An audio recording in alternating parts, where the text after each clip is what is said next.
आणि आता थेट जाऊयात पुण्यामध्ये. पुण्यात दमदार पावसानं हजेरी लावलेली आहे. पुणे शहराला पावसाचा ऑरेंज अलर्ट देण्यात आलेला आहे. सलग 3 दिवस मुसळधार पाऊस पडण्याचा अंदाज वर्तवण्यात आलेला आहे. वादळी वाऱ्यासह जोरदार पावसानं पुण्यामध्ये आज हजेरी लावली आहे. तर पुण्यातल्या रस्त्यांवर पाणी साचलेल्या नागरिकांना सतर्कतेचा इशारा देखील देण्यात आलेला आहे. पुणे शहराला ऑरेंज अलर्ट देण्यात आलेला आहे. वादळी वाऱ्यासह जोरदार पावसानं हजेरी लावली आहे.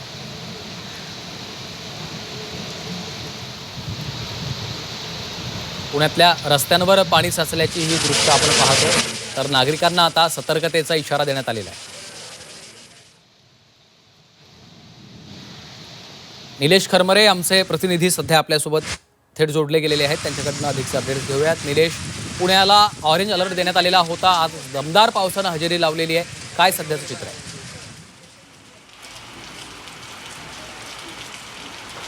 नक्कीच खरं तर बघितलं तर आज पुण्याला ऑरेंज अलर्ट जो आहे तो देण्यात आलेला आहे आणि जवळपास आज दुपारनंतर ताशी 60 ते 70 किलोमीटर वेगाने पुण्यामध्ये पाऊस जो आहे तो या ठिकाणी वादळी वाऱ्यासारखं वाहत असलेला आपल्याला पाहायला मिळत आहे.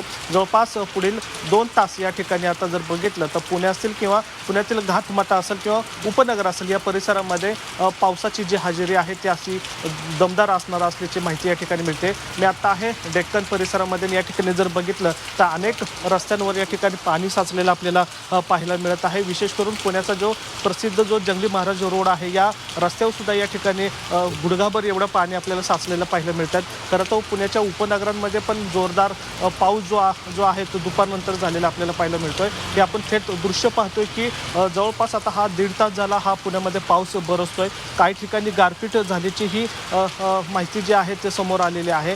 जवळपास आपण जर बघितलं तर ताशी 70 ते 80 किलोमीटर वेगाने वारे वाहत आहेत आणि त्याच्याबरोबर पाऊस जो आहे तो आलेला आपल्याला पाहायला मिळतो. तर अनेक ठिकाणी झाडं जे आहेत ते सुद्धा पडलेलीची माहिती जी आहे ती आता अग्निशामक विभागाकडून या ठिकाणी मिळत आहे. त्यामुळे आपण या ठिकाणी पाहतोय की पुण्याला सलग 3 दिवस जे आहे ते दुपारनंतर पावसाने झोडपलेलं आपल्याला पाहायला मिळतात.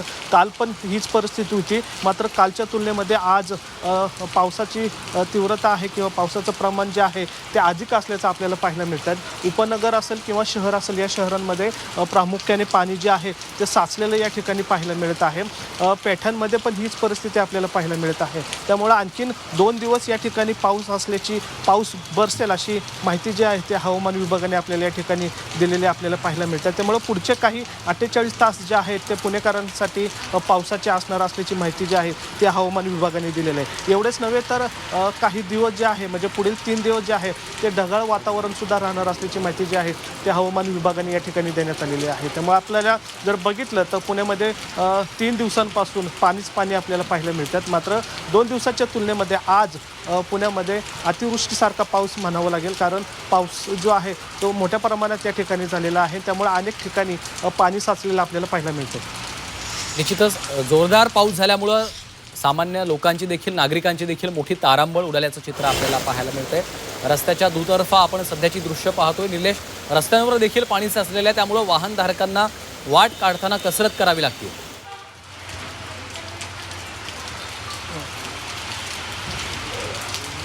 खरं तर आता पुणेकरांना वाहतूक कोंडीला पण सामोरं जावं लागेल. ज्यावेळेस पुण्यामध्ये पाणी साठतं त्यामुळे अनेक रस्ते जे आहेत ते जलमय होतात आणि त्याचा परिणाम जो आहे तो थेट वाहतूक कोंडीवर होतो.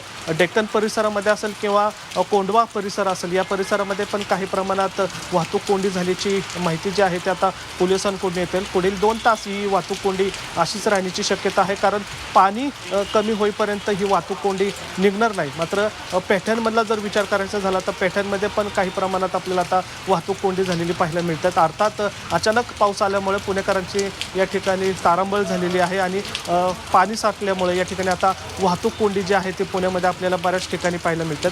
विशेष करून उपनगर असतील आणि पेठांमध्ये हे वाहतूक कोंडीचा सामना जो आहे तो पुणेकरांना पाहायला मिळणार आहे. मात्र अजूनही या ठिकाणी पाऊस बरसतोय, त्यामुळे पुढील 2 तास तरी पुण्यामध्ये पावसाचं वातावरण आपल्याला पाहायला मिळत आहे आणि त्याच्यामुळं वाहतूक कोंडी पण झालेली आपल्याला पाहायला मिळणार आहे.